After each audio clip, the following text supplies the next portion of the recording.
Bom dia, pessoal do canal aí, ó. Quem estiver assistindo, boa tarde, boa noite. Eu tô com um Jack 2.0 16 aqui, ó. Eu vou mostrar pra vocês aqui uma dica sobre barulho no motor, tá? Eu tirei a tampa da correia dentada aqui, né?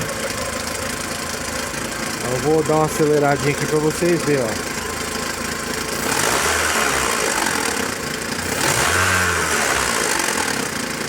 Gente, é um barulho bem chato, não sei se dá pra ouvir no vídeo aí, mas é bem chato. E aparenta ser aqui na correia dentada, tá? Provavelmente os rolamentos aí já foram. E a correia, se observar que ela fica até pulando, ó. Ela acelera. Observa nessa parte ali da correia, ó, que ela chega vira de lado, ó. Tá vendo? Barulho aí nos rolamentos sensor da correia dentada. Já que esse carro já está com 84 mil quilômetros, provavelmente essa correia nunca foi trocada, tá? Então substituir aí o kit correia dentada, daí vai ficar silencioso.